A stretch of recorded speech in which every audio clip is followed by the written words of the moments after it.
Bismillahirrahmanirrahim. Assalamualaikum warahmatullahi wabarakatuh.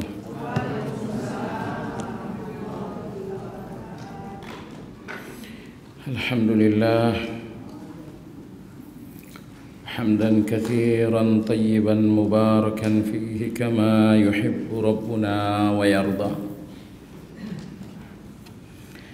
وأشهد أن لا إله إلا الله وحده لا شريك له وأشهد أن محمدا عبده ورسوله لا نبي بعده اللهم صل وسلم على محمد وعلى آله وأصحابه ومن اهتدى بهديه واستنى بسنته إلى يوم الدين. يا أيها الذين آمنوا اتقوا الله حق تقاته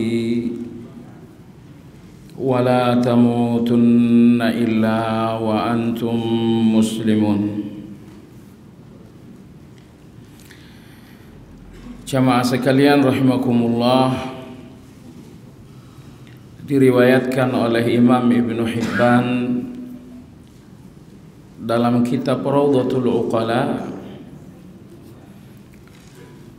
bahwa Imam Hasanul Basri rahimahullah berkata, seseorang yang keluar rumah untuk menghadiri majelis ilmu dengan niat menemukan ibadah-ibadah yang baru, niscaya hal itu jauh lebih mulia daripada sedekah dengan seisi dunia. Pasti ibu ndak bisa sedekah dengan seisi dunia. Sedekah seisi kantong saja kita tidak bisa. Tapi Allah Maha Penyayang. Walau sedekah seisi dunia itu tidak mungkin, tapi pahalanya mungkin. Bahkan lebih baik daripada pahala sedekah dengan seisi dunia. Kapan itu? Setiap kali Anda keluar rumah menghadiri majelis ilmu dan niat satu-satunya adalah ingin menambah ibadah, ingin mengenali ibadah-ibadah yang baru, maka kehadiran Anda dengan niat itu lebih berharga, lebih mahal, lebih bernilai di depan Allah daripada sedekah dengan seisi dunia. Dan ini tidak berlebihan Bapak Ibu, karena Nabi kita dalam hadis sahih menegaskan bahwa raka'atul fajr khairum minad dunya wa ma fiha. 2 rakaat salat sunnah fajar lebih mulia daripada dunia dan itu salat sunnah fajar yang hukumnya sunnah. Apalagi menuntut ilmu yang hukumnya wajib. Lagi pula ibu-ibu dan bapak-bapak, kehadiran kita dalam majelis ilmu, sekali lagi misi utama Anda adalah untuk menemukan ibadah-ibadah yang baru. Ibadah-ibadah yang boleh jadi selama ini saya nggak tahu, atau ibadah-ibadah yang selama ini saya baru setengah tahu. Maka hadirnya kita di majelis ilmu ini misinya itu, untuk mengenali ibadah yang saya belum kenal, atau untuk menyempurnakan ibadah yang baru setengah kenal. Boleh jadi Bapak Ibu, sorga atau ibadah yang betul-betul pintu sorga buat bapak dan ibu belum dijalankan selama ini. Boleh jadi. Siapa tahu hari ini Anda akan dengarkan satu ibadah yang ternyata itu pintu surganya Anda besok. Boleh jadi kajian besok Anda hadir lagi, lalu Anda dengarkan satu ibadah, Anda jalankan dan ternyata itu surganya Anda besok. Siapa tahu? Baik jemaah sekalian, jadi selalu luruskan niat bahwa kehadiran kita di majelis ilmu dimanapun dan kapanpun, kita ingin mengenali ibadah-ibadah itu. Kenapa sangat berharga sekali? Karena Bapak Ibu, ibadah ini satu-satunya hak Allah atas kita adalah ibadah. Allah tidak ada hak lagi selain ibadah itu. Jadi kalau Anda hadir dalam majelis ilmu, tujuannya untuk mencari hak-hak Allah untuk ditegakkan. Oh, itu makanya mahalnya luar biasa. Jemaah sekalian, hari ini di pekan kedua di bulan Oktober, insya Allah kita akan mengawali sebuah kajian baru, yaitu mengenai tazkiyatun nufus. Kalau ibu lihat di ayat kedua surat Al-Jumu'ah, misi utamanya Nabi kita ada dua. Pertama adalah tazkiyah, yang kedua adalah ta'lim. Yang pertama adalah tazkiyah, yang kedua adalah ta'lim. Dan yang menarik Bapak Ibu, bahwa pada ayat tersebut tazkiyah ini disebutkan terlebih dahulu baru ta'lim. Huwallazi ba'atha fil ummiyina rasulan minhum yatlu 'alaihim ayatihi wa yuzakkihim wa yu'allimuhumul kitab. Jadi Allah menyebutkan wa yuzakkihim yang artinya tazkiyah, kemudian wa yu'allimuhum yang artinya ta'lim. Sehingga tazkiyah itu memang didahulukan daripada ta'lim. Dan alhamdulillah dua kajian kita dua-duanya sebenarnya orientasinya sama. Asmaul Husna itu tujuannya adalah tazkiyah juga. Tetapi kali ini kajian tazkiyah ini lebih fokus kepada tazkiyah. Secara umum arti dari tazkiyah adalah kesucian jiwa. Kesucian jiwa inilah arti umum dari tazkiyah itu.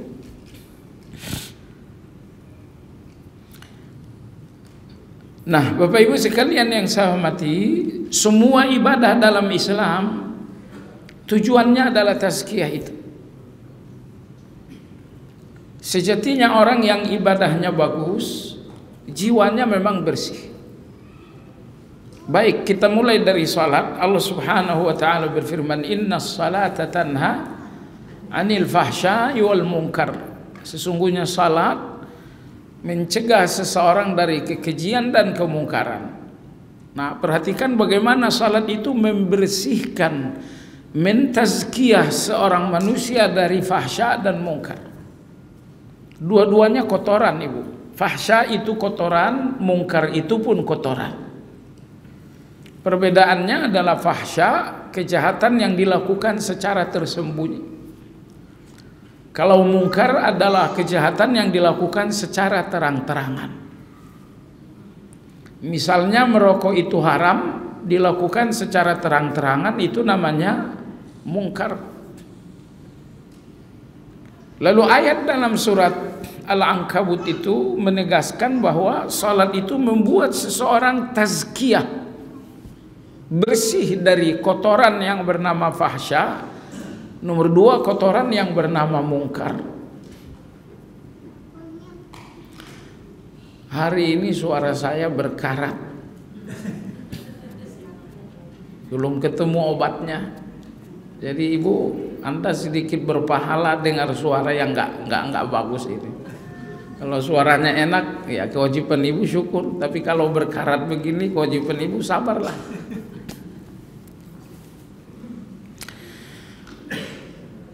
Baik, ketika Allah Tabaraka wa Ta'ala memerintahkan sedekah ataupun zakat, ternyata tujuannya tazkiyah juga. Allah berfirman, "Wala tubti ya ayyuhalladzina amanu la tubtilu sadaqatikum bil manni wal adza." Dan jangan kalian batalkan sedekah kalian bil manni, dengan mengungkit-ungkit, wal adza ataupun menyakiti.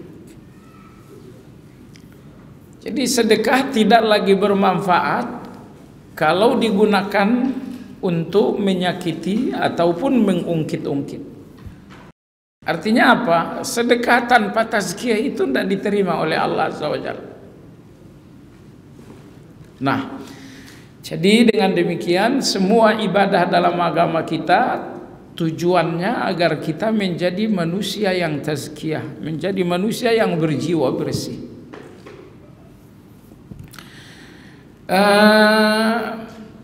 Mungkin bisa ibu lihat dalam surat Ali Imran juga. Ya, kalau tadi Al-Jumat ayat yang kedua, dalam surat Ali Imran ayat 164 Allah berfirman, "Laqad mannallahu 'alal mu'minin idh ba'atha fihim rasulan min anfusihim yatlu 'alaihim ayatihi wa yuzakkihim wa yu'allimuhumul kitab." 164. Sungguh Allah telah memberi nikmat kepada orang-orang yang beriman ketika Allah utus untuk mereka seorang Rasul yang satu jenis dengan mereka, sama-sama manusia. Apa tugas Rasul ini untuk semua manusia? Tugasnya adalah yatlu alaihim ayatihi, untuk membacakan ayat-ayat Allah, wa yuzakkihim, dan untuk mentazkiyah manusia, wa yu'allimuhum, dan untuk ta'lim kepada manusia. Nah, di sini misinya Nabi nomor 1 adalah tazkiyah, lalu nomor 2 adalah ta'lim. Ayat 164 ini persis sama dengan ayat kedua dalam surat Al-Jumu'ah. Yang pertama tadi Al-Jumu'at.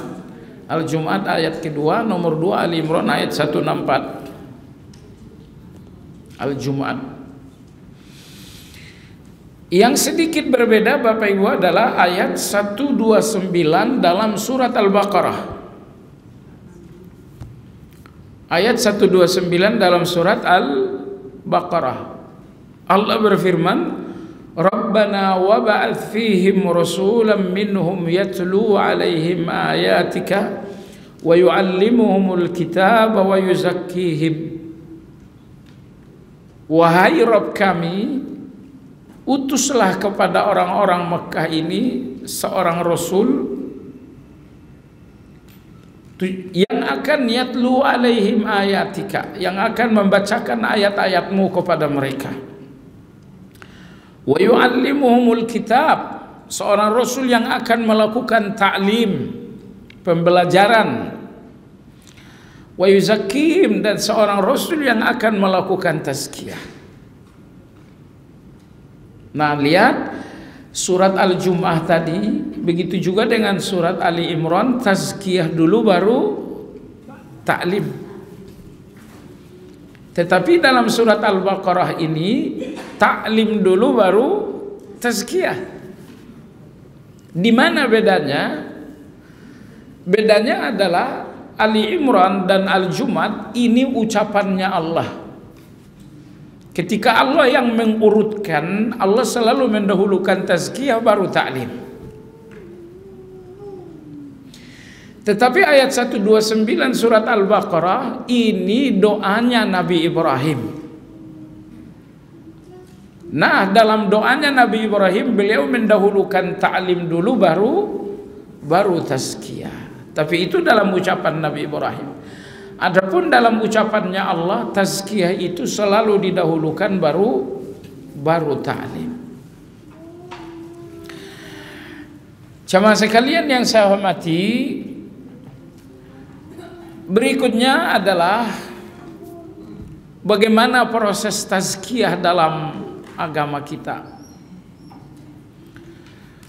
Proses tazkiyah dalam agama kita ada dua proses. Proses yang pertama dinamakan takhliyah. Proses yang kedua dinamakan tahliyah. Tahliyah. Hasil dari kombinasi takhliyah dan tahliyah adalah tazkiyah. Apa yang dimaksud dengan takhliyah? Takhliyah artinya adalah mengosongkan diri dari segala kotoran. Kosongkan kotoran-kotoran itu dulu. Bersihkan kotoran-kotoran itu terlebih dahulu. Jadi mengosongkan dan membersihkan kotoran ini dinamakan dengan takhliyah. Kemudian yang dimaksud dengan tahliyah adalah mengisi. Kalau kotorannya sudah dikosongkan, nah sekarang isilah dengan kebaikan-kebaikan. Isilah dengan kebaikan-kebaikan. Nah ini artinya ibu-ibu, tidak mungkin dalam diri seseorang keburukan dan kebaikan itu bersatu, itu nggak mungkin. Kecuali dalam diri orang yang munafik. Orang-orang yang munafik 2 hari baik, 5 hari buruk. Bercampur dalam diri mereka baik dan buruk itu. Kenapa? Tidak ada tazkiyah. Tazkiyah itu harusnya adalah kosongkan dulu jiwa dan diri ini dari segala keburukan. Setelah keburukannya udah kosong, udah bersih, baru masukkan kebaikan. Karena tidak ada kebaikan yang akan tumbuh di dalam diri yang penuh dengan kotoran. Tidak ada kebaikan yang akan tumbuh di dalam diri yang penuh dengan kotoran. Oke, kalau kita berpikir, kenapa ya kalau saya tilawah itu, saya rutin 1 halaman setiap mau tidur, tapi itu nggak bisa lama-lama, mungkin seminggu habis itu hilang. Saya sholat duha misalnya, udah jalan sebulan hilang. Apa masalahnya? Masalahnya kebaikan itu memang tidak akan tumbuh di atas keburukan. Kebaikan tidak akan tumbuh di atas keburukan. Maka konsep tazkiyah mengajarkan keburukannya dibersihkan dulu. Nah, kalau keburukannya sudah bersih, barulah kebaikan-kebaikan ini akan kokoh menjadi istiqamah. Tahajudnya akan kokoh. Kokohnya tahajud itu ketika jadi istiqamah. Duhanya pun akan kokoh karena dia telah istiqamah. Zikir pagi petangnya pun kokoh karena telah menjadi istiqamah. Pertanyaan, kenapa bisa kokoh menjadi istiqamah? Karena kebaikan yang dibangun setelah bersih dari keburukan itu akan kokoh. Nah, ambil contoh misalnya ibu, ada kotoran yang bernama syirik, ada kebaikan yang bernama tauhid. Ada kotoran yang bernama syirik, ada kebaikan yang bernama tauhid. Bisakah saya membangun tauhid sementara syiriknya nggak dibersihkan? Enggak mungkin. Bersihkan dulu kotoran yang bernama syirik itu. Setelah bersih, barulah pembangunan tauhid ini akan berhasil. Contoh yang kedua, dalam diri saya ini ada kotoran yang bernama kikir. Dan saya ingin membangun kebaikan yang bernama dermawan. Bisakah saya membangun kedermawanan sementara kikir itu tidak dibersihkan? Nggak bisa. Bersihkan kikirnya dulu, setelah itu baru dibangun kedermawanannya. Baik, saya kasih contoh yang ketiga. Dalam diri kita ini ada kotoran yang bernama takabur, dan ada kebaikan yang bernama tawadu. Mungkinkah saya membangun jiwa tawadu tetapi dengan kotoran takabur yang belum dibersihkan? Ternyata tidak bisa. Bersihkan dulu takaburnya, setelah itu tawaduk ini akan mudah untuk tumbuh. Nah, membersihkan kotoran-kotoran itu semuanya dinamakan dinamakan takhliyah. Lalu membangun kebaikan-kebaikan ini, menumbuhkan kebaikan-kebaikan ini dinamakan dengan tahliyah. Kalau Anda lihat dalam syahadat kita berbunyi la ilaha illallah. Tidak ada ilah kecuali Allah. Tidak ada ilah ini adalah konsep takhliyah. Dengan ikrar tidak ada ilah itu, kita jauhi segala ilah selain Allah. Tidak ada ilah yang bernama matahari. Tidak ada ilah yang bernama bulan. Tidak ada ilah yang bernama bintang. Tidak ada ilah yang bernama batu-batu ataupun pohon-pohon. Setelah la ilaha, ini namanya takhliyah berhasil, illallah, barulah Anda bisa mentauhidkan Allah Subhanahu wa taala. Nah, jemaah sekalian yang saya hormati, takhliyah, tahliyah, hasil kombinasinya dinamakan dengan tazkiyah. Nah, jemaah sekalian, menurut ibu mana yang lebih berat? Membangun tahliyah itu atau mengosongkan tahliyah itu, mana yang lebih berat?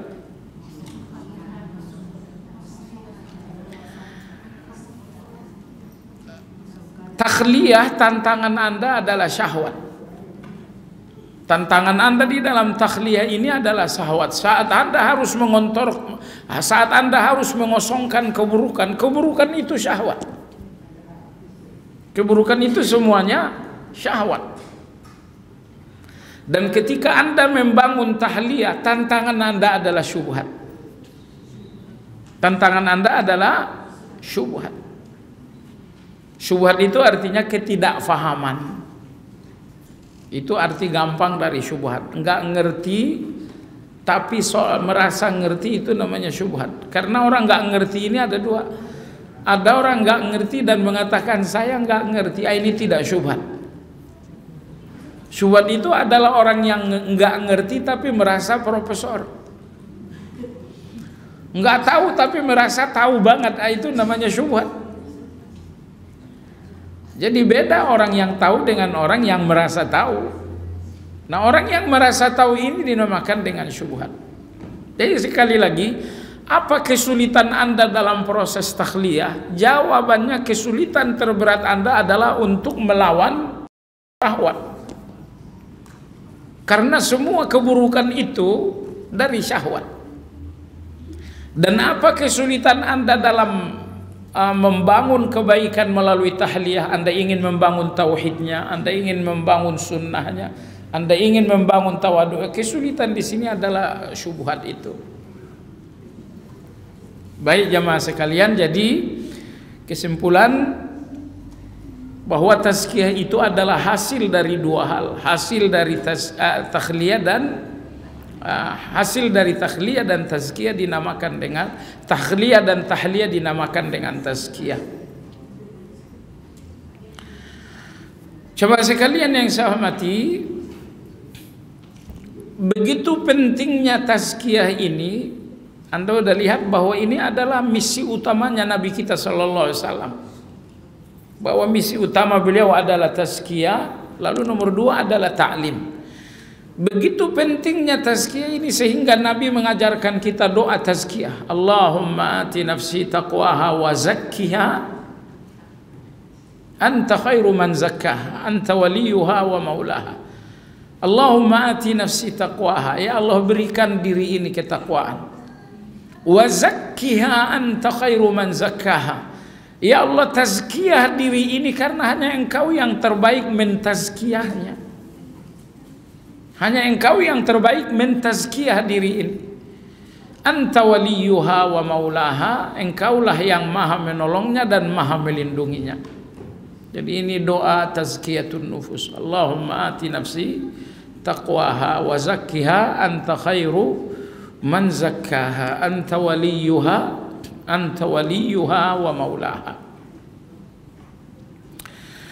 Baik Bapak Ibu sekalian yang saya hormati, Allah Subhanahu wa taala berfirman dalam Al-Qur'an, wasyamsi wa duhaha wal qamari idza talaha wan nahari idza jallaha wal laili idza yaghshaha was samai wama banaha wal ardi wama tahaha wa nafsin wama sawaha fa'allahamaha fujuraha wa taqwaha qad aflah. Ini 8 sumpah. Allah bersumpah 8 kali. Sumpah pertama wasyamsi wa duhaha sampai akhir. 8 kali Allah bersumpah. Allah mau ngomong apa? Allah nggak perlu sumpah juga udah pasti kebenaran. Allah lagian cukup 1 kali sumpah udah cukup, tapi ini 8 kali bersumpah. Wasyamsi wa duhaha wal qamari idza talaha wan nahari idza jallaha wal laili idza yaghsha was samaa wal ardi wa nafsi wa ma sawa. Setelah 8 sumpah Allah berfirman, qad aflaha man zakkaha. Sungguh beruntung orang-orang zakka, orang-orang yang melakukan tazkiyatun nufus. Sungguh beruntung orang-orang yang melakukan tazkiyatun nufus. Artinya Allah ingin sampaikan kepada kita, kalian tuh gak akan untung dengan salat kalian kalau nufus kalian tidak tazkiyah. Nufus artinya jiwa. Kalian tidak akan untung dengan puasa kalian, zikir kalian, tilawah, sedekah kalian kalau kalian belum tazkiyatun nufus. Jadi keuntungan kalian adalah tazkiyatun nufus. Qad aflaha man zakkaha. Sungguh beruntung orang-orang zakkaha, orang-orang yang membersihkan diri. Itu yang dinamakan tazkiyah. Baik. Dalam surat Wad-Duha Allah Subhanahu wa taala berfirman, Wad-Duha wal laili idza saja ma wa'adaka rabbuka wa ma qala walal akhiratu khairul laka minal ula wala sawfa yu'tika rabbuka fatarda alam yajidika yatiman fa'awa. Terus wa wajadaka dhallan fahada. Allah menemukanmu dalam kesesatan lalu Allah berikan hidayah. Perhatikan ayat ini. Allah menemukanmu dalam kesesatan kemudian Allah memberimu hidayah. Apa pelajarannya? Kalau begitu kesesatan itu adalah dasarnya kita. Dan hidayah itu adalah pemberian kemudian. Berarti hukum aslinya kita semua adalah dhallan, sesat. Itu hukum aslinya kita. Nah kalau kemudian Anda belajar, barulah fahada. Hidayah itu datang belakangan, dia nggak datang di awal.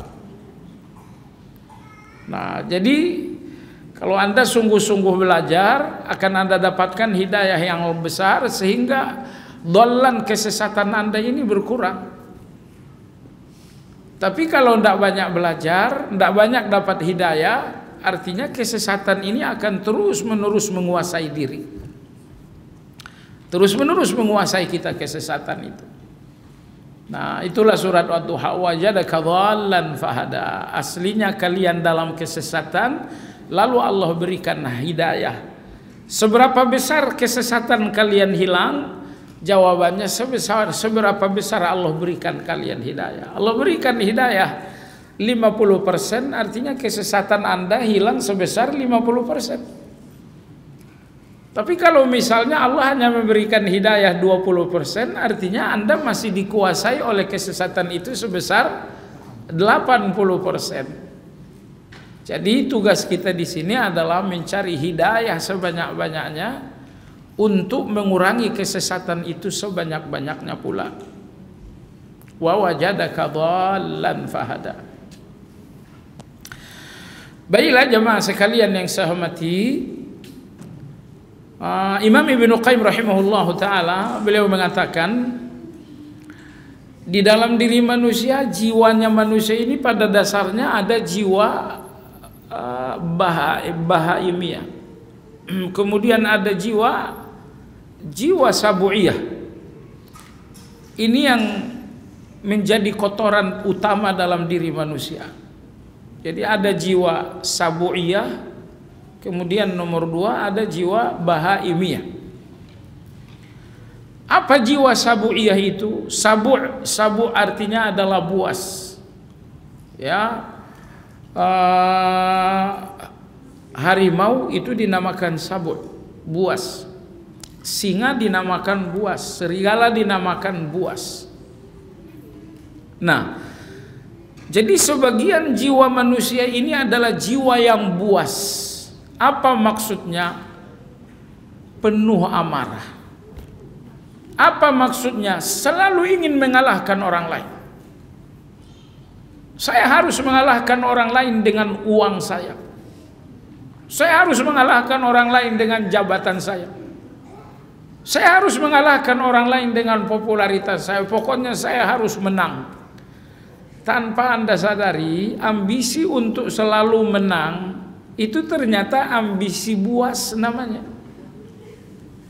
Ambisi buas. Karena hanya hewan buas yang berusaha mengalahkan. Ya, hanya hewan buas yang berusaha mengalahkan lawan-lawan. Nah, jadi ini jiwa yang pertama, jiwa sabu'iyah, jiwa yang ambisinya harus mengalahkan yang lain. Karena jiwanya jiwa sabu'iyah harus mengalahkan orang lain, sehingga jiwa seperti ini penuh amarah. Jiwa seperti ini sangat jauh dari kelembutan dan cinta. Semua yang dianggap penghalang, semua yang dianggap saingan harus disingkirkan, harus dikalahkan dengan cara apapun. Nah, jamaah sekalian, ini jiwa sabu'iyah itu.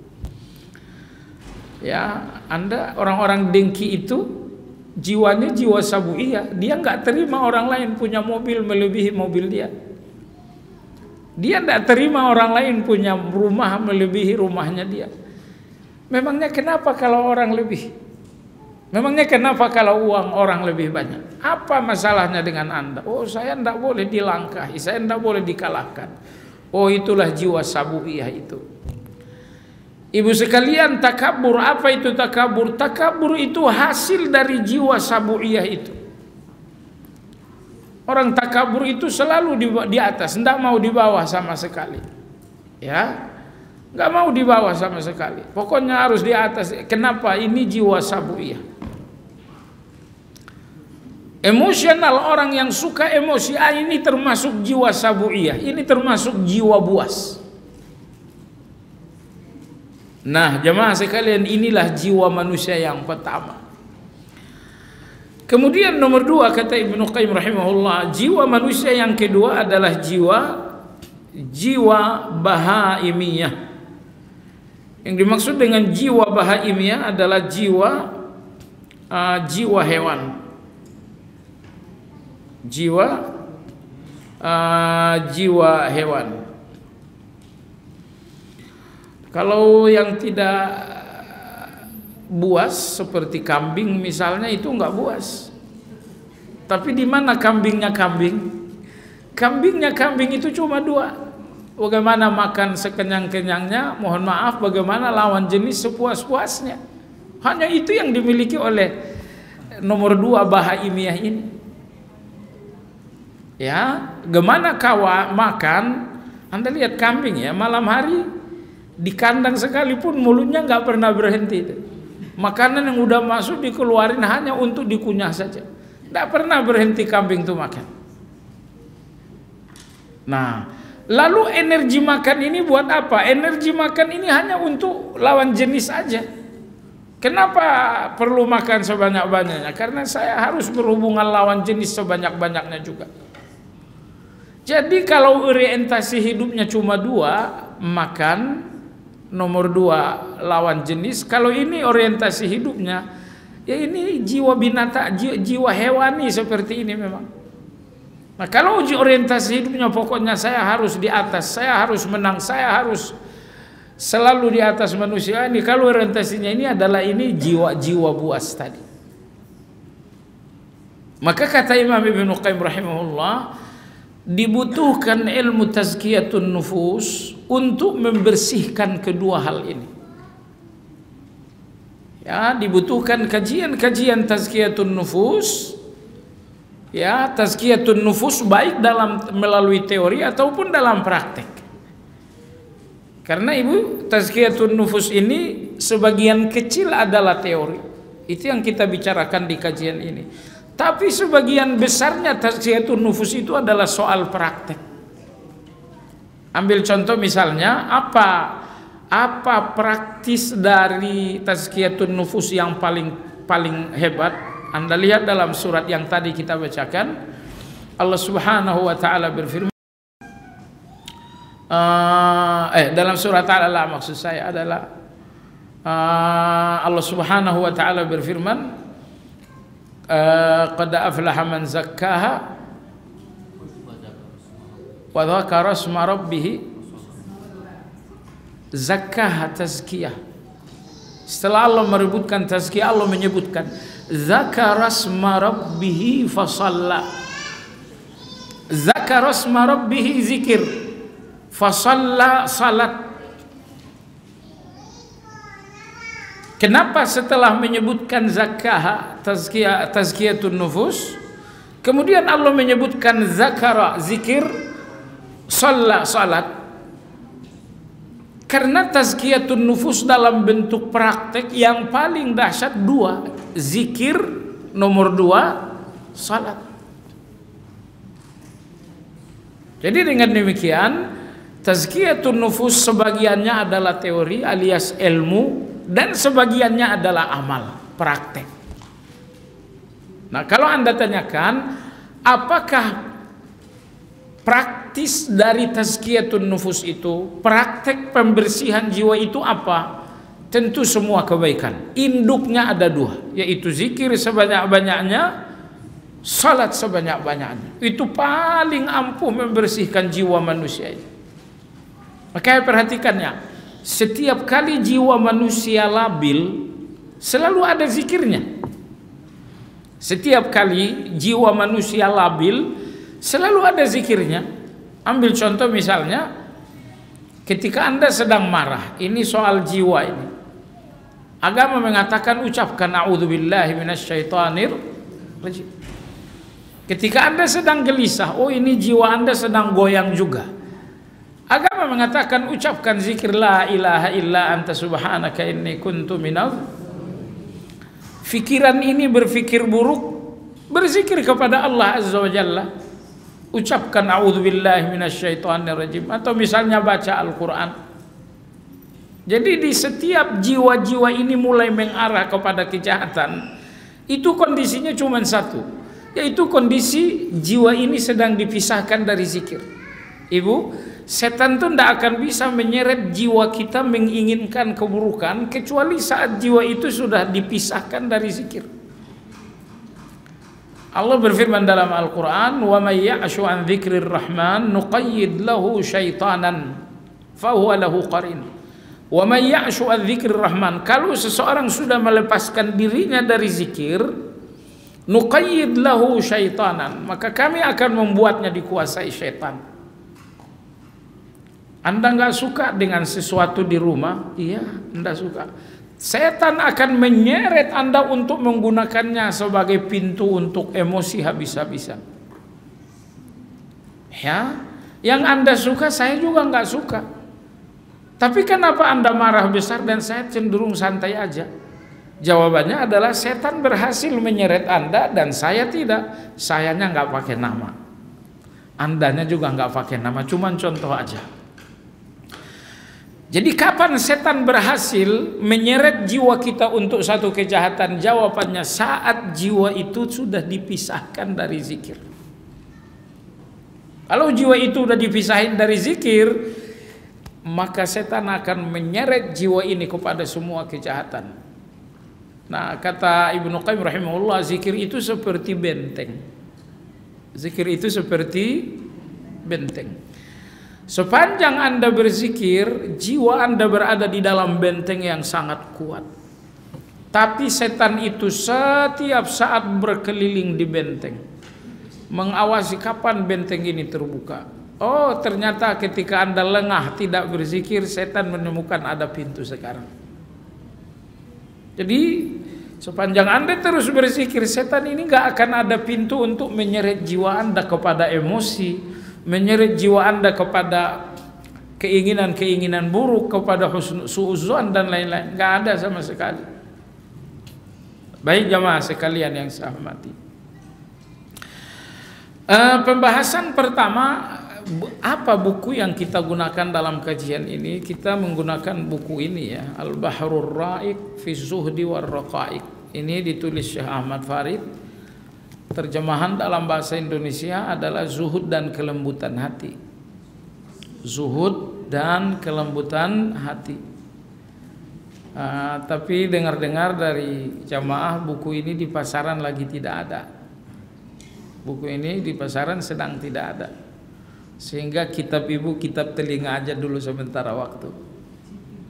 Mudah-mudahan nanti penerbit bisa menerbitkan lagi, karena buku ini cukup bagus sekali. Buku ini ditulis oleh Syekh Ahmad Farid. Beliau seorang ulama sepuh di Mesir. Usianya sekitar 70-an tahun. Beliau berguru antara lain ke sejumlah ulama besar, salah satunya Syekh Utsaimin rahimahullahu taala.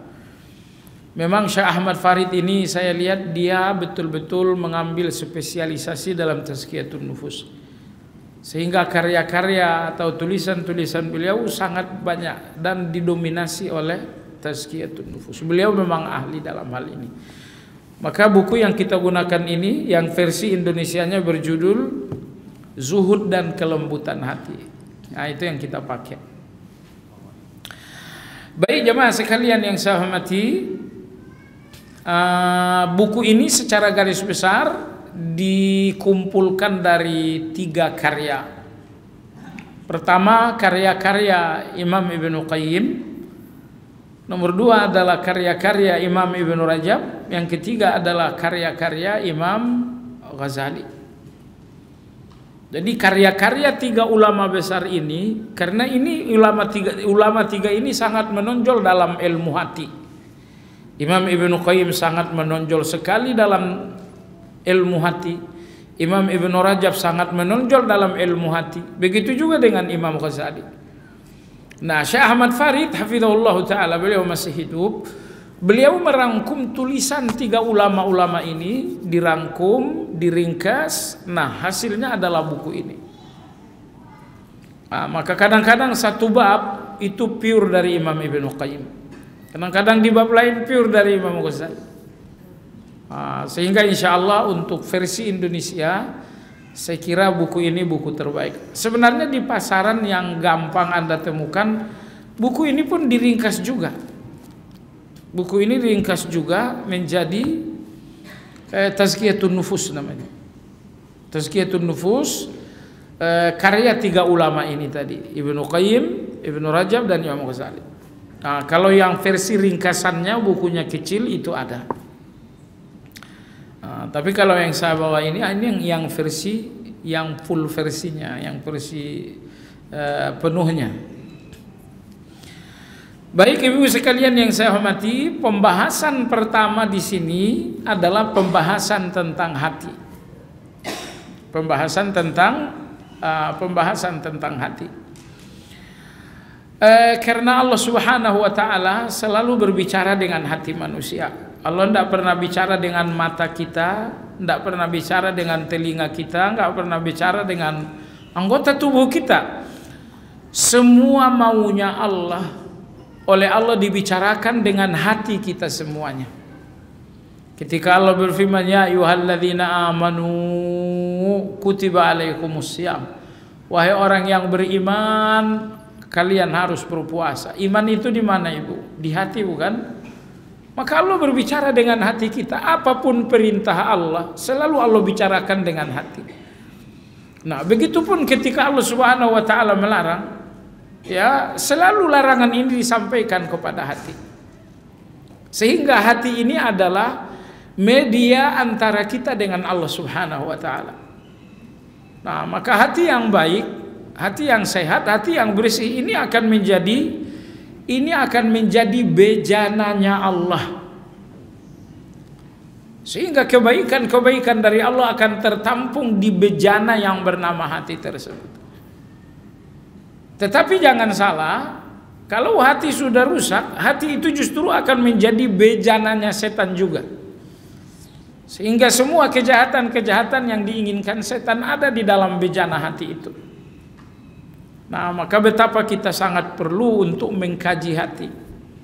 Ingat ibu ya, ibadah terpaling agung dalam agama kita adalah ibadah hati.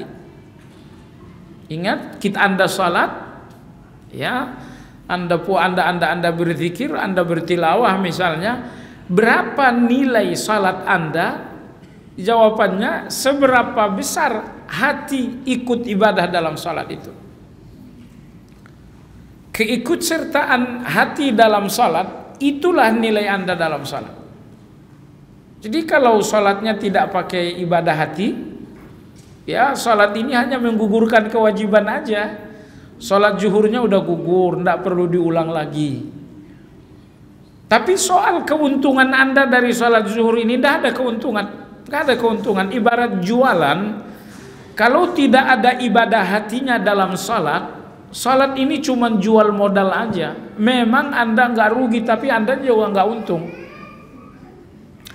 Kenapa? Karena keuntungan Anda dalam salat adalah ibadah hati di dalam salat. Allah berfirman dalam surat Al-Mu'minun, qad aflahal mu'minun, ayat pertama, sungguh beruntung orang-orang beriman. Allah bicara keuntungan. Apa keuntungannya orang beriman? Alladzina hum fi salatihim khashi'un, itu orang-orang yang di dalam salat mereka khusyuk. Khusyuk ini adalah ibadah hati. Nah, maka adanya ibadah hati di dalam salat, itulah keuntungan.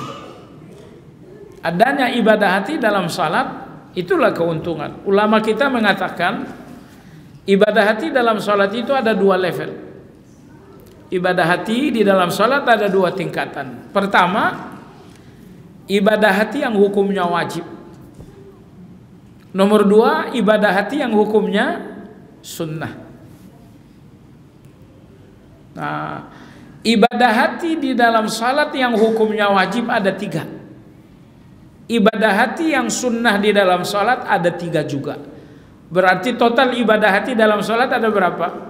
Ada 6. Nah, tiga ibadah hati yang wajib dalam salat. Pertama, niat. Nomor dua, ikhlas. Karena nggak semua orang yang berniat itu ikhlas. Orang munafik sholatnya mereka memang berniat juga, tapi niat mereka niat riya. Baik, jadi ibadah hati yang wajib pertama niat, nomor dua ikhlas, nomor tiga apa? Iman. Nomor tiga iman. Misalnya ketika Anda membacakan Ar-Rahmanir Rahim, aku beriman ya Allah, Engkau pengasih, Engkau penyayang. Sebab kalau Anda nggak beriman, nggak sah Fatihah Anda. Ar-Rahmanir Rahim, oh saya nggak percaya, buktinya saya melarat, buktinya uang saya nggak banyak. Anda bacakan Ar-Rahmanir Rahim padahal Anda nggak percaya, alias Anda nggak beriman, Fatihah Anda nggak sah. Kenapa? Anda tidak membacakannya dengan keimanan. Di waktu rukuk misalnya, Subhana Rabbiyal Azim, Maha suci Robku Al-Azim, yang maha agung. Agungnya di mana? Saya nggak percaya. Oh, Anda tidak membacakannya dengan keimanan, sholat ini nggak sah. Karena Anda menjalankannya dengan kekufuran. Jadi ini tiga ibadah wajib, tiga ibadah hati yang wajib dalam sholat. Niat, ikhlas, iman. Semua yang Anda bacakan itu harus jadi keimanan. Allahu Akbar. Aku beriman Allah Maha Besar. Alhamdulillah, aku beriman Allah terpuji. Rabbil Alamin, aku beriman Allah yang maha mengatur segala alam. Ar-Rahmanir Rahim, aku beriman Allah pengasih penyayang. Malik Yaumiddin, aku beriman Allah Subhanahu wa taala maha berkuasa. Nah, adapun ibadah hati yang sunnah di dalam salat ada 3 juga. Yang pertama adalah az-zul. Apa zul? Zul itu bukan Bapak Jul. Az-zul yang dimaksud di sini adalah kerendahan hati. Apa kerendahan hati? Jabatan kamu apa? Oh, jabatan saya menteri. Oh iya, lupakan kalau lagi sholat. Lupakan kamu di depan Allah menterimu nggak dianggap. Lupakan. Jabatan kamu apa? Saya ini presiden. Kamu lagi sholat, iya, lupakan presidennya, jangan dibawa-bawa dalam sholat. Di depan Allah kamu itu bukan presiden. Jadi begitu Anda sampai di depan Allah, ingat, rendahkan diri Anda, katakan, ya Allah, ini orang yang kotor di hadapanmu sekarang. Ya Allah, ini budakmu ada di depanmu, ya Allah. Ya Allah, ini hamba yang sangat bodoh ada di depanmu. Ya Allah, ini hamba yang penuh dengan kriminal dan kejahatan ada di hadapanmu. Ini tugas Anda nomor 1. Begitu Anda sampai di depan Allah, rendahkan diri Anda serendah-rendahnya. Lupakan dunia. Lupakan dunia. Anda orang kaya, oh jangan dibawa-bawa dalam salat. Di depan Allah tidak ada orang kaya, karena Allah maha kaya. Iya kan? Jadi jangan sampai dalam salat masih dirasa-rasa juga ketinggian diri ini. Saya ini pejabat, saya ini. Oh sudah. Ibadah hati nomor 1 yang hukumnya sunnah adalah az-zul. Rendahkan diri Anda di depan Allah. Az-zullu artinya kerendahan diri. Ya.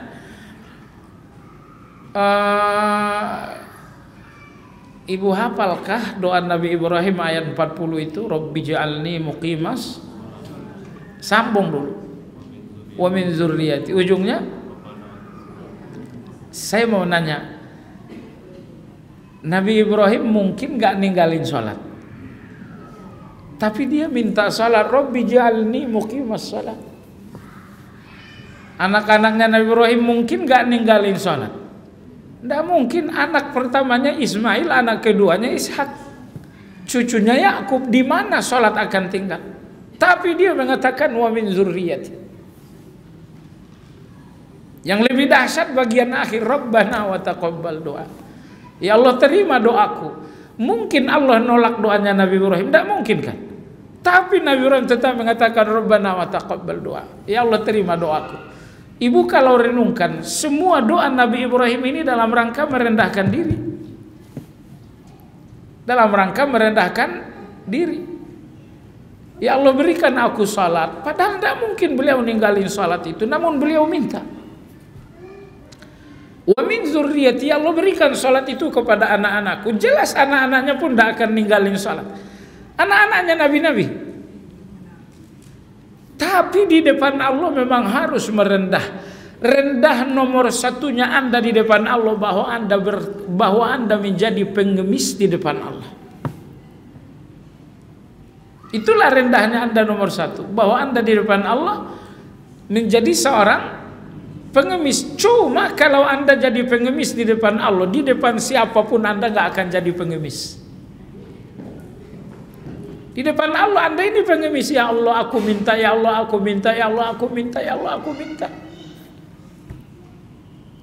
Nah, cuma saya ulangi sekali lagi, kalau Anda terus menerus jadi pengemis di depan Allah, 100% Anda nggak akan jadi pengemis di depan manusia. Anda nggak akan mengemis jadi A, mengemis jadi B, mengemis enggak. Semua yang mengemis di depan manusia, orang-orang yang nggak banyak mengemis di depan Allah. Nah, Ibrahim mengatakan Rabbana wa taqabbal doa. Rabbana wa taqabbal doa. Ya Allah, terima doa kami. Subhanallah. Mungkinkah doa Nabi Ibrahim ditolak? Tidak mungkin.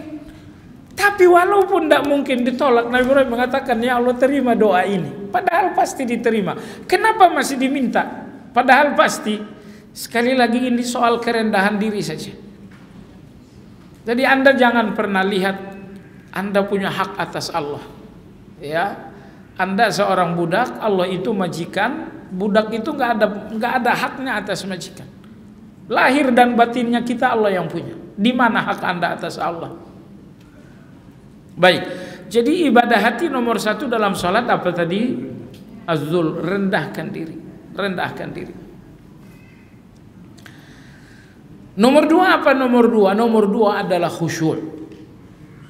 Nah, ini hukumnya sunnah juga. Ibadah hati yang hukumnya sunnah dalam sholat nomor 2 adalah khusyuk. Khusyuk itu apa artinya? Khusyuk itu artinya tenang. Allah berfirman, "Wataral arda khashi'ah." Engkau melihat bumi khusyuk. Khusyuk artinya tenang. Artinya orang yang khusyuk itu hatinya tenang, sehingga bacaannya tenang, gerakannya tenang, sujudnya tenang, semuanya serba tenang. Dan gak mungkin orang tenang melainkan karena menikmati sesuatu. Coba aja makan kalau Anda buru-buru, pasti kesedak 5 kali, ke-6-nya langsung berhenti. Anda gak akan menikmati, padahal ini makanan kesukaan Anda. Apa kesukaan Anda? Rendang balado. Ini rendang balado di depan Anda, jemaah sekalian, nikmat sekali. Tapi kalau Anda tidak tenang, ini bisa jadi kematian Anda. Bisa jadi kematian Anda. Saya tahu seorang pecandu bakso. Oh, pecandu bakso sekali. Qadarullah meninggalnya dengan bakso juga. Iya betul. Jadi makan bakso entah apa yang diomongin, masuk bakso di sini. Masuk, enggak keluar, enggak masuk, enggak keluar. Nyangkut di sini. Akhirnya wafat. Jadi maksudnya jemaah sekalian, ibadah hati yang hukumnya sunnah nomor 2 dalam sholat adalah khusyuk. Artinya khusyuk itu adalah tenang. Ibadah hati yang hukumnya sunnah nomor 3 dalam sholat apa? Nomor 3 adalah al-fahmu. Al-fahmu artinya ngerti, artinya faham. Allahu Akbar, kamu ngerti enggak? Oh iya, saya faham. Kamu faham dengan otak atau dengan hati? Oh, saya faham dengan hati ini. Baik, kalau faham dengan otak tuh belum faham banget itu. Fahami dengan hati, ya, karena yakin itu adanya di hati. Perasaan itu adanya di hati. Rasa takut itu adanya di hati. Harapan itu adanya di hati. Nah, artinya kalau kamu faham dengan hati, ini faham ini bisa membuat kamu menjadi takut. Kalau Anda faham dengan hati, berarti hati Anda bisa menjadi optimis. Kalau Anda faham dengan hati, berarti Anda bisa menjadi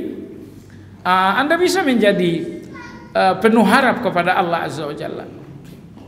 Nah, maka ibadah hati nomor 3 yang hukumnya sunnah adalah faham. Alhamdulillahi Rabbil Alamin. Faham tidak? Faham. Faham hurufnya atau faham dengan hatinya? Kalau faham dengan hatinya itu pasti ada hasilnya. Alhamdulillahi Rabbil Alamin. Hati ini makin cinta. Kenapa hati makin cinta? Karena Anda memahaminya dengan hati. Maliki Yaumiddin. Apa hatinya? Saya takut. Kenapa takut? Anda memahaminya dengan hati, maka hati Anda takut. Ya, jadi luar biasa ya kalau Anda memahami dengan hati, akan muncul sejumlah rasa-rasa. Maliki Yaumiddin Anda fahami dengan hati, muncul rasa takut. Ar-Rahmanir Rahim Anda fahami dengan hati, muncul rasa harap dan cinta kepada Allah Subhanahu wa taala. Baik, jadi Bapak Ibu sekalian yang saya hormati, semua ibadah dalam agama kita tidak berarti di depan Allah kalau ibadah hatinya nggak ada. Maka sholat ini tadi kita bicara sholat, di mana nilai sholat Anda? Nilainya tergantung ibadah hati yang di dalam. Sebagian kita ibadah hatinya dalam sholat cuman ikhlas. Sebagian kita ibadah hatinya dalam sholat, di samping ikhlas ada iman. Tapi sebagian kita di dalam sholat nggak ada ibadah hati yang namanya az-zullu, nggak ada ibadah hati yang namanya khusyuk, nggak ada ibadah hati yang namanya al-fahm. Semakin banyak ibadah hati di dalam sholat, semakin sholat ini berharga di depan Allah Azza wa Jalla. Begitu juga ketika Anda zikir ya, Anda zikir pagi, Anda zikir sore, Anda zikir habis sholat, Anda zikir jelang tidur. Nomor satu jamaah sekalian, ingat ya, Allah ingin hatimu bukan lidahmu. Lidah ini qomat kami selama 1/4 jam. Apa artinya bagi Allah lidah Anda? Gak ada artinya. Tapi kalau hati Anda memberikan ibadahnya kepada zikir ini, misalnya ketika Anda baca Allahumma anta rabbi, hati ini memberikan keimanan. La ilaha illa anta, hati ini memberikan keimanan lagi. Anta khalaqtani wa ana abduka wa ana ala ahdika sampai akhir. Begitu ibadah hatinya muncul bersamaan setiap kata, oh ini zikir mahal di depan Allah Subhanahu wa taala. Makanya la ilaha illallah itu menyelamatkan Anda ketika ada ibadah hatinya. Nabi bersabda, man qala la ilaha illallah khalisan min qalbihi dakhala al-jannah. Siapa yang mengucapkan la ilaha illallah hatinya ikhlas, dia masuk surga. Jadi surganya Anda dengan la ilaha illallah kalau ada ibadah hatinya. Nah, jadi kembali kepada pembicaraan kita, semua perintah-perintahnya Allah sampaikan kepada hati. Ya ayyuhalladzina amanu, amanu itu kan hati ya. Kutiba alaikumussyam. Semua larangan-larangan Allah disampaikan kepada hati. Maka saya katakan tadi, Allah tabaraka wa taala berkomunikasi dengan kita bukan dengan telinga kita, tetapi Allah berkomunikasi dengan kita dengan hati kita. Maksudnya apa? Dengan keimanan. Karena keimanan itu adanya di dalam hati, maka kita beribadah. Subhanallahil azim. Ketika hati ini benar-benar bejananya Allah, segala maunya Allah sampaikan kepada hati, segala tidak maunya Allah sampaikan kepada hati juga. Sehingga semua orang dalam hal ini punya posisi yang sama. Bapak Presiden, Bapak Menteri, Bapak Gubernur, saya yang bukan siapa-siapa, statusnya sama. Karena Allah tidak bicara dengan profesornya saya, Allah tidak bicara dengan gubernurnya saya, Allah bicara dengan hati saya. Jadi semua orang yang punya hati bicara dengan Allah, bicara dengan mereka. Baik. Penulis mengatakan awwalu ala lengkap langsung tamat nanti dari awal di sini. Di sini penulis mengatakan lamma kana al-qalbu lil a'dha'i kal malikil mutasarrif fil julud allati tasduru kulluha an amrihi wasta'miluha fi ma yuhibbuhu fa kulluha tahta ubudiyyatihi wa qahrihi wa taktasibu minhu al-istiqamata waz-zayg wa tattabi'uhu fi ma yaqiduhu min al-azmi aw yahilluhu. Faham? Kata penulis bahwa hati ini adalah raja di negara tubuh. Hati ini raja di dalam satu negara yang bernama negara tubuh. Di negara tubuh ini banyak junud, banyak sekali prajurit. Mata ini prajurit di negara tubuh, tugasnya mengintai. Kemudian mulut ini prajurit, telinga ini prajurit, tangan kaki ini prajurit. Semua anggota tubuh ini prajurit di negara tubuh. Maka penulis mengatakan prajurit ini tidak melakukan apapun kecuali dengan perintah raja. Lidah ini kalau mau berbicara, raja ini ngasih keinginan dulu. Maka kalau hati udah ingin bicara, ya bicara. Tapi dari mana bicara itu? Dari ingin. Anda mau melihat sesuatu, dari mana Anda mulai melihat? Saya melihat dari ingin. Saya ingin ngelihat. Kan gitu bahasanya. Ingin itu adanya di hati. Baik, Anda ingin mendengar. Ingin mendengar. Berarti mendengarnya Anda itu berpangkal dari ingin. Semua aktivitas tubuh berawal dari ingin. Aktivitas tanpa ingin itu nggak ada nilainya. Anda ngomong tapi nggak ada inginnya, itu nggak ada nilainya. Orang yang tidur misalnya, ceramah dia selama 1/4 jam waktu tidur. Atau misalnya dia murojaah hafalan selama tidur 1/4 jam. Ucapan Anda itu nggak ada nilainya. Kenapa? Karena ucapan itu tidak datang dari ingin. Nggak datang dari ingin. Itu kan? Nah, jadi semua anggota tubuh ini menjalankan aktivitasnya berawal dari ingin. Karena ingin tangan berbuat, karena ingin kaki melangkah, karena ingin mata melihat, karena ingin telinga mendengar. Jadi semua tentara, prajurit-prajurit tubuh ini akan melakukan tugas kalau hati memberikan instruksi. Dan instruksinya hati itu namanya ingin. Nah, kalau hati ini punya keinginan baik, mata ini akan memandang yang baik, telinga akan mendengar baik, lidah akan bicara baik. Tapi kalau hati ini punya keinginan buruk, dari keinginan buruk ini muncul perintah-perintah buruk. Oh, ini orang dipukul saja. Oh, ini orang dicaci maki saja.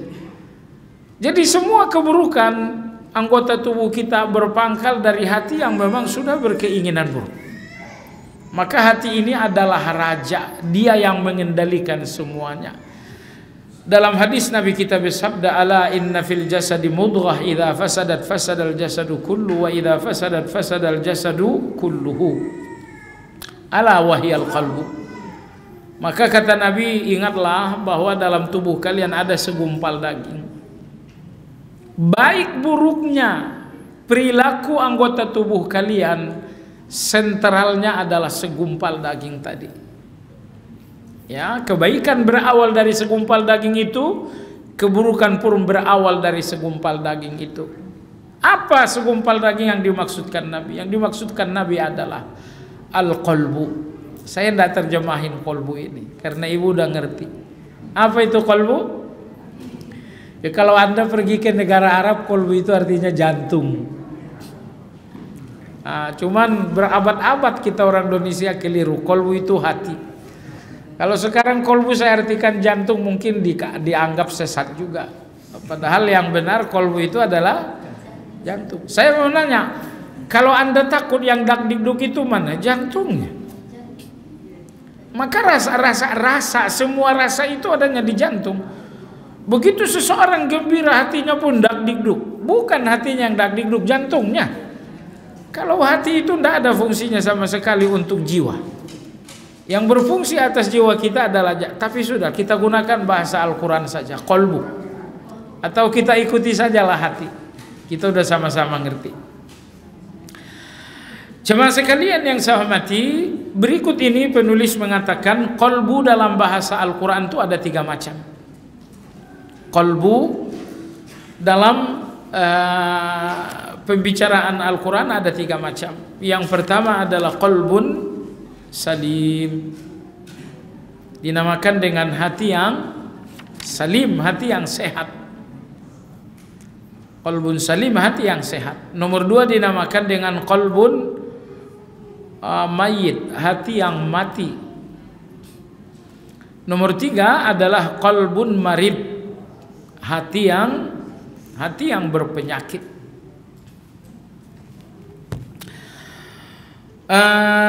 Jemaah sekalian yang saya hormati, qalbun salim dalam Al-Quran, misalnya Allah sebutkan dalam surat Asy-Syu'ara. Surat Asy-Syu'ara kita ambil ayat 88 ayat 89 ya. Yauma la yanfa'u malu wala banun illa man atallaha biqalbin salim. Nanti tidak lagi ada manfaatnya harta dan anak-anak. Satu-satunya yang menjadi manfaat bagi seseorang di depan Allah adalah qalbun salim. Kemudian qalbun salim Allah sebutkan juga ayat 84 surat As-Saffat. Ayat 84 dalam surat As-Saffat.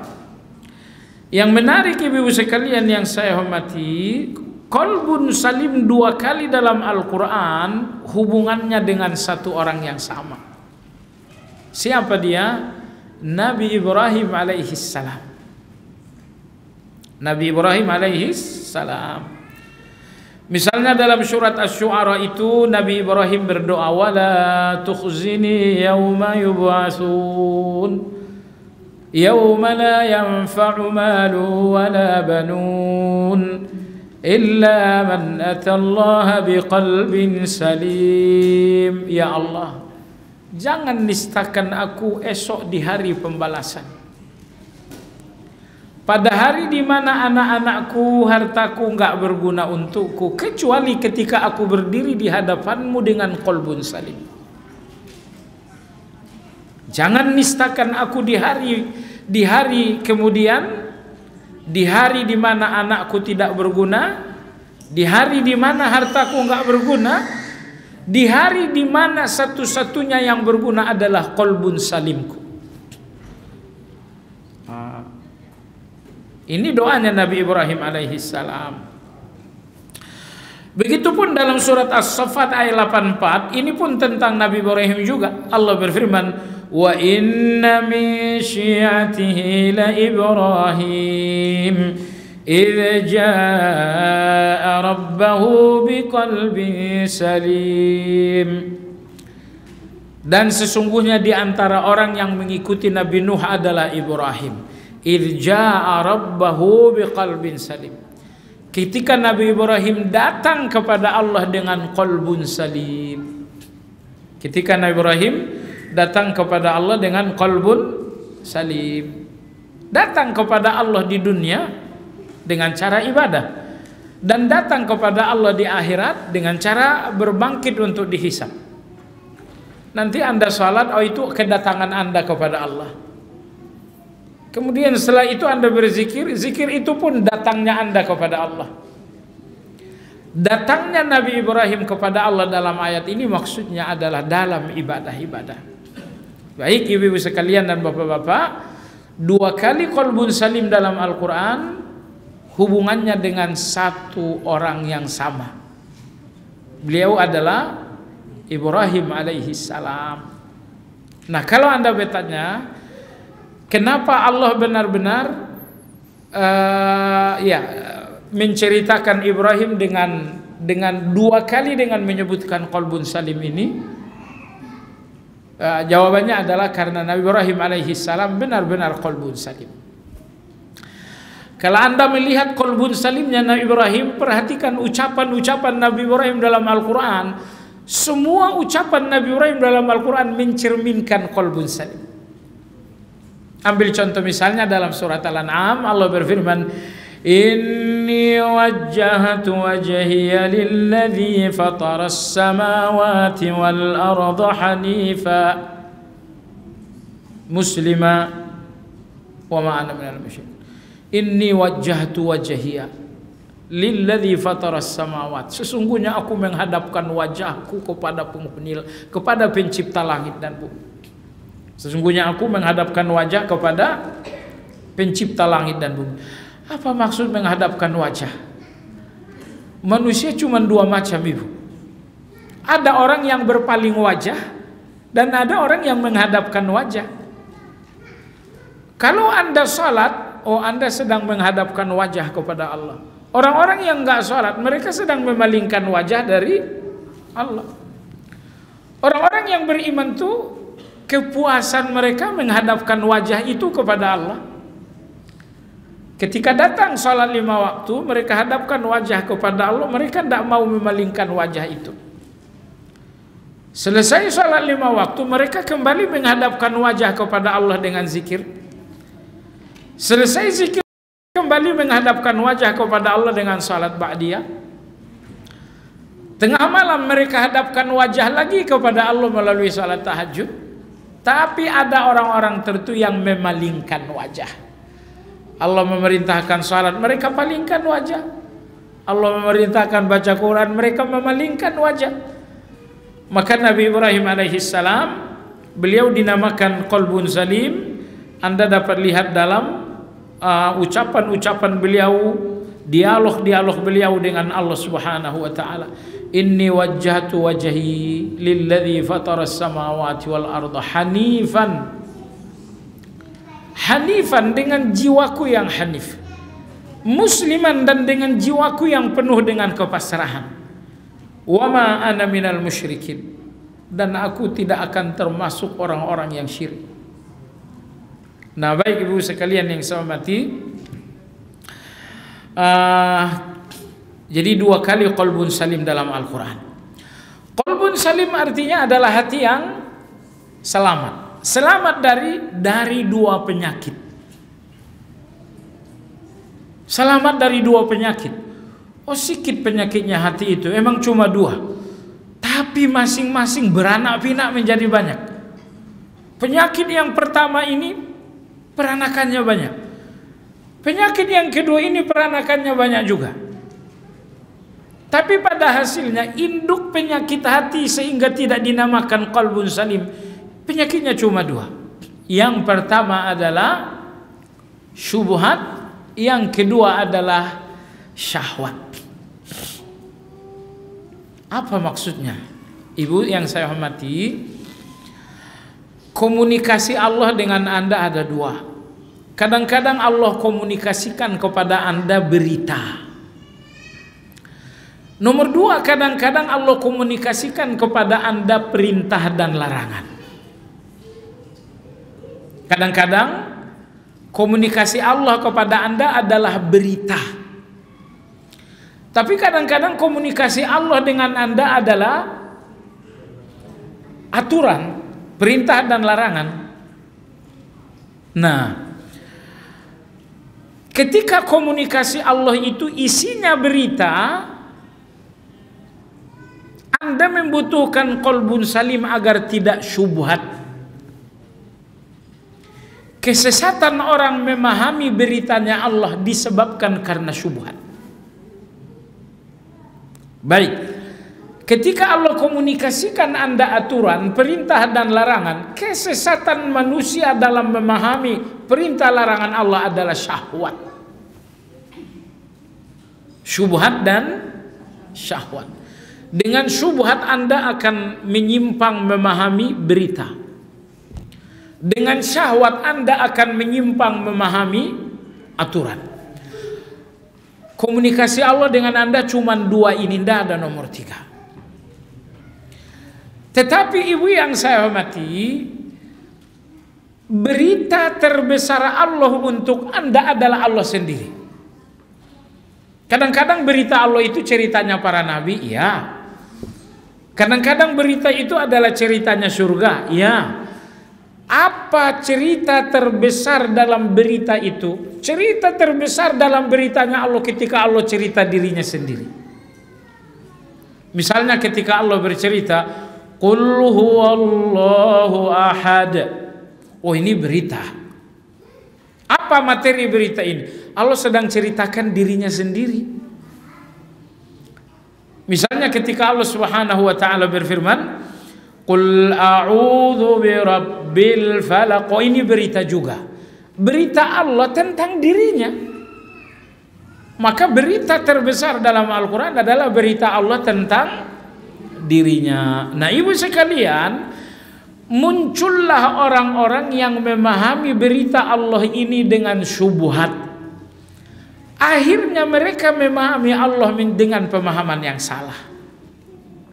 Akhirnya mereka memahami Allah dengan pemahaman yang salah.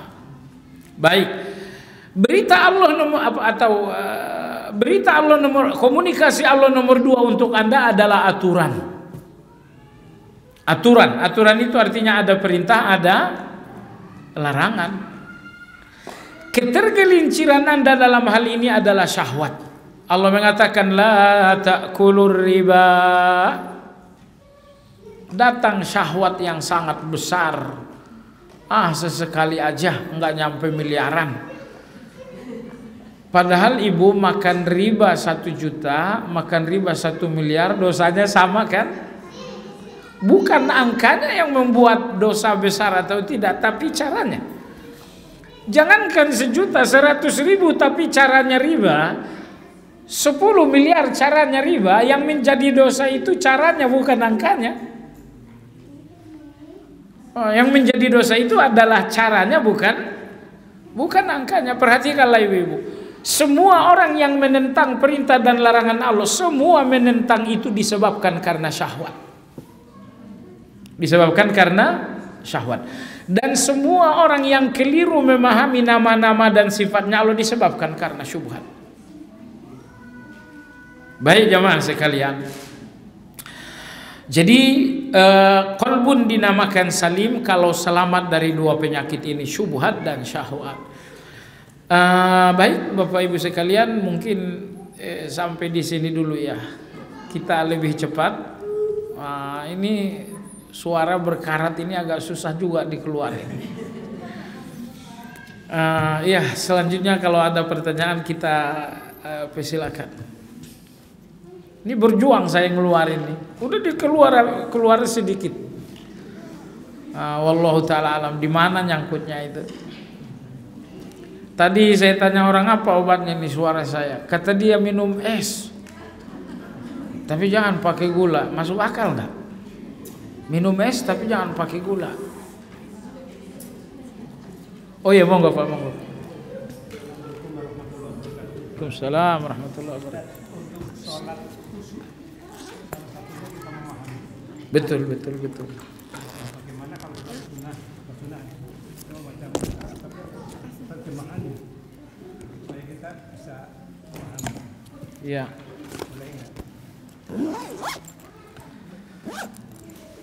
Karena faham bagian dari khusyuk. Bolehkah saya salat sambil memegang buku Al-Quran terjemahan? Boleh atau tidak? Kalau dalam salat wajib jelas enggak boleh. Salat wajib tidak dibolehkan. Di dalam salat sunnah pun kalau untuk melihat terjemahannya enggak boleh, tapi kalau membaca ayatnya boleh. Kenapa tidak dibenarkan? Karena Nabi kita bersabda, inna fis salati la syugulan. Sesungguhnya salat itu memiliki kesibukannya sendiri. Jadi kesibukan kita dengan salat ya salat itu. Sehingga dalam hadis Nabi bersabda, summa qra' ma tayassara ma'aka minal Qur'an, bacakanlah surat yang mudah. Bacakanlah surat yang mudah. Karena perintahnya membacakan surat yang mudah, maka ketika saya buka misalnya ini terjemahan, ini saya tidak membaca yang mudah, saya membaca sesuatu yang susah. Jadi membaca Al-Quran terjemahan saat sholat tidak dibenarkan, walaupun sholat sunnah. Dikhawatirkan nanti sholatnya bisa batal juga, itu rawan. Misalnya lagi baca terjemahan, wahai orang-orang beriman, yang dibaca terjemahannya, oh ini ada footnote, mana catatan kaki gitu. Gitu ya ibu sekalian ya. Jadi dipersiapkan saja sebelum sholat, direncanakan, oh nanti saya sholat baca surat At-Takasur misalnya, apa sih intinya, dibaca. Jadi tidak dibenarkan memegang kitab terjemahan dalam sholat wajib, bahkan dalam sholat sunnah pun kalau terjemahannya tidak dibolehkan. Bagaimana kalau kita diberi part tentang hasil riba, diberi dari hasil riba? Saya dikasih uang, siapa yang ngasih? Ya direktur bank itu, direkturnya yang langsung ngasih.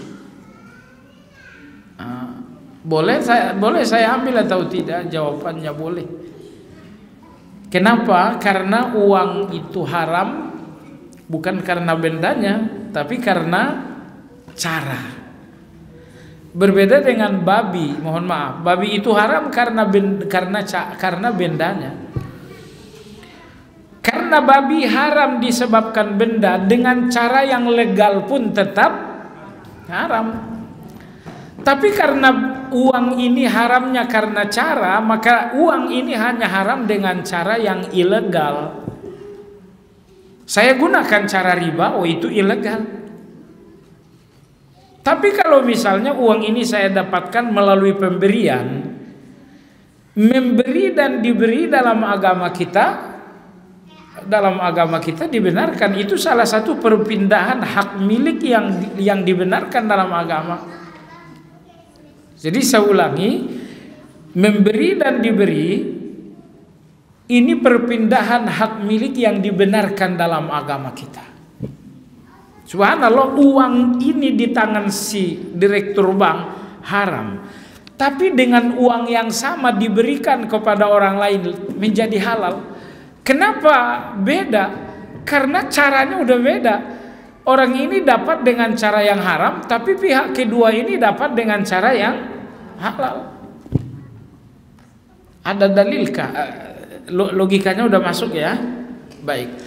Dalilnya Nabi kita Shallallahu Alaihi Wasallam diundang makan oleh orang-orang Yahudi, Nabi datang saja makan. Padahal Allah Subhanahu Wa Taala mengatakan orang-orang Yahudi ini adalah akaluna lis-suht, bahwa orang-orang Yahudi ini adalah orang yang melakukan riba dalam berjual beli. Tapi walau Allah menegaskan mereka berjual beli dengan cara riba, Nabi tetap saja datang makan. Diundang makan, Nabi kita datang makan. Kenapa? Karena di tangan Nabi kita ini makanan pemberian. Nah, dan kemudian yang juga tidak kalah pentingnya, dalam agama kita ada satu larangan bernama larangan istisyraf. Apa itu istisyraf? Istisyraf itu tidak menerima pemberian orang. Ibu kasih saya bilang mohon maaf saya tidak bisa terima. Menolak pemberian orang ini istisyraf. Istisyraf itu merasa tak pantas. Merasa tak pantas berarti Anda ini tinggi sekali, tidak pantas. Maka dalam agama kita kalau orang ngasih terima. Kenapa? Karena menerima itu bagian dari merendahkan diri. Ibu, antara orang yang ngasih dan menerima mana yang rendah? Mana yang rendah antara orang yang ngasih dan menerima? Yang menerima yang rendah. Oleh sebab itulah dalam agama kita dianjurkan menerima pemberian, konteksnya dalam rangka merendahkan diri. Konteksnya dalam rangka merendahkan diri. Makanya ketika Nabi alaihi salatu wassalam memberikan hasil rampasan perang kepada Umar, Umar mengatakan, ya Rasulullah, kasih kepada orang miskin saja, saya udah nggak pantas. Kata Nabi, kata tidak pantas, kok tidak pantas? Tidak pantas ini salah satu cabang dari takabur kan? Saya nggak pantas, itu kata-kata takabur. Misalnya pun saya ini seorang miliuner, pemasukan saya sehari 5 miliar, anggap saja seperti itu ibu-ibu. Anggapan aja nggak ada soal. Pemasukan saya 5 miliar sehari, itu pemasukan untung. Tiba-tiba pemerintah ada pembagian sembako. Sebagai warga saya dapat sembako beras 1 kilo, bimoli 1 kilo misalnya. Saya miliuner di sini, pemasukan saya 5 miliar sehari. Saya ambil atau tidak? Ambil. Karena misi ngambilnya ini dalam rangka merendahkan diri. Nah, ambil, nanti silakan kasih ke orang lain. Tapi intinya nomor 1 ngambil dulu. Karena begitu Anda ngambil, di situ Anda sedang mematahkan takabur yang bernama ndak pantas. Saya mau nanya, apa yang nggak pantas dengan kita? Kita ini budak. Kita ini bukan siapa-siapa. Karena kita bukan siapa-siapa, semuanya pantas. Yang penting bukan haram. Gitu kan? Nah, sebab itu Nabi melarang Umar. Jadi bedakan antara, maka karena Umar radhiyallahu anhu menolak, akhirnya Nabi kita menjelaskan. Kata Nabi sallallahu alaihi wasallam dalam bahasa terjemahannya, wahai Umar, kalau datang kepadamu pemberian, murni pemberian, terima, itu akan berkah. Tapi kalau yang datang kepada kamu karena permintaan, oh itu nggak akan berkah. Sama-sama datang gitu ya, saya dapat 5 juta, saya dapat 5 juta. Yang satu 5 juta murni pemberian, terima. Kalau murni pemberian itu berkah.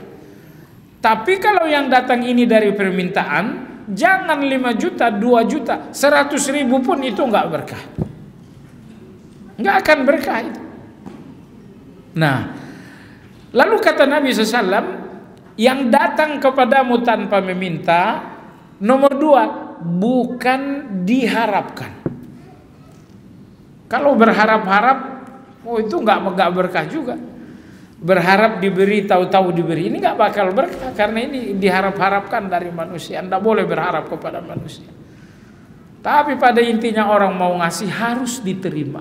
Dalam rangka apa? Dalam rangka merendahkan diri. Ya, dalam rangka merendahkan diri. Orang ngasih apa? Saya kadang-kadang pergi kajian ke satu tempat karena sangat jauh, nggak bisa bawa mobil. Ya, saya naik motor jauh dari rumah sekitar 1 kiloan itu.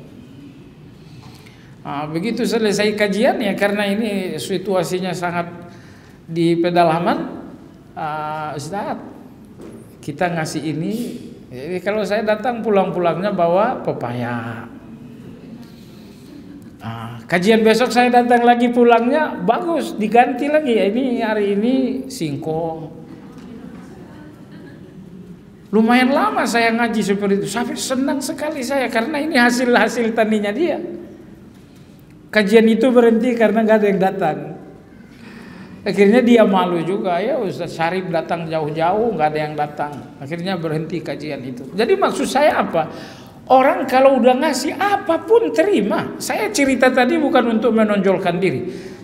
Dan saya bukan contoh buat bapak-bapak, contoh buat bapak dan ibu Rasulullah Sallallahu Alaihi Wasallam. Saya cuma berbagi kisah aja, gitu ya. Diterima apa yang orang kasih, diterima apa orang kasih. Jangan lihat jumlahnya. Orang mau ngasih 5 miliar terima, tapi orang mau ngasih berapapun diterima. Saya pernah juga menyampaikan khutbah di satu tempat. Selesai khutbah, seseorang ngejar saya, Ustaz, ada apa Pak? Oh, saya mau berbagi dengan Ustaz. Dikasih saya uang sekian. Ya, uangnya secara minim angka sedikit sekali, tapi Masya Allah manis sekali itu ibu-ibu. Sampai sekarang manisnya terasa sama saya. Kenapa? Karena dia ini, saya tahu dia tukang parkir di situ. Cuman mungkin dia tercerahkan dengan khutbah mungkin ya. Kalau saya nggak terlalu GR juga. Mungkin dia tercerahkan dengan khutbah, makanya begitu saya mau pulang saya dikejar Ustaz, dikasih saya uang. Kalau angkanya kecil sekali, tapi saya katakan demi Allah sampai sekarang uang itu manis sekali, tidak hilang rasanya, nggak hilang rasanya. Kenapa? Ya yang ngasih orang seperti itu gitu kan, dia masih berbagi kepada kita, luar biasa sekali. Tapi konsepnya apa? Terima. Jangan karena yang dikasih cuma 20.000 ya. Kamu nggak tahu saya 20.000 ini mah penghinaan. Jangan seperti itu. Orang mau ngasih apapun, mau ngasih berapapun terima. Tapi kalau yang diterima harus angkanya juta, kalau angkanya cuma 1.000 Anda nggak mau terima, itu benar-benar sombong. Nggak boleh begitu. Terima berapapun orang ngasih. Karena misinya Anda menerima bukan jumlahnya. Misinya Anda menerima bukan jumlahnya, tapi merendahkan dirinya tujuan. Dengan saya menerima, saya merendahkan diri, udah itu aja. Wallahu a'lam. Masih ada kabar? Ayo ibu. Maksudnya kalau kita dikasih sesuatu ya, tapi kita menolak karena kita takut ini jangan-jangan orang ini memberi karena ada mengharapkan sesuatu. Boleh nggak kita menolak itu? Oh tidak. Misalnya yang kita mencurigai ini orang dia ada hubungan dengan jabatan atau apa gitu loh. Gimana? Atas Iya. Boleh diterima tapi dengan syarat dibalas saat itu juga. Misalnya dia datang ke rumah bawa apa dia? Misalnya dia bawa Oke ya saya terima, tapi tunggu sebentar. Misalnya dia kasih Anda 1 juta, Bapak mau pulang, ya tunggu sebentar, saya punya hadiah buat kamu, kasih 5 juta. terima tapi dia kasih juga. Saya terima ya, kita akan berbagi. Begitu kita udah ngasih, dia ngerasa nih orang nggak bisa dibayar, dia yang bayar saya gitu kan. Akhirnya nggak jadi. Tapi kalau memang ada dugaan seperti ibu sampaikan bahwa ini pemberian ini dalam rangka ngikat. Misalnya, oh ini serangan fajar ini gitu kan. Kalau serangan fajar itu pemberian-pemberian yang nggak boleh diterima. Ya, karena itu bukan pemberian. Itu nggak murni pemberian, makanya nggak perlu diterima. Apa itu? Itu namanya sogok. Itu namanya suap rakyat. Nah, kalau memang itu murni pemberian, terima. Tapi kalau seperti cerita ibu, ini uang tujuannya A. Kalau ada tujuannya jangan. Itu bukan pemberian. Nah, itu bukan pemberian yang murni. Nggak usah diterima. Kalaupun terima, dibalas dengan yang lebih. Iya, ada lagi? Baik, mohon maaf Ibu, kita sampai di sini. Mungkin lebih cepat dari biasanya, karena ya ada yang perlu dipulihkan dulu. Mudah-mudahan Ibu, saya, kita semua selalu sehat walafiat. Kita sudahi dengan zikir kafaratul majlis. Subhanakallahumma bihamdika asyhadu an la ilaha illa anta astaghfiruka wa atubu ilaik. Alhamdulillahirabbil alamin. Assalamualaikum warahmatullahi wabarakatuh.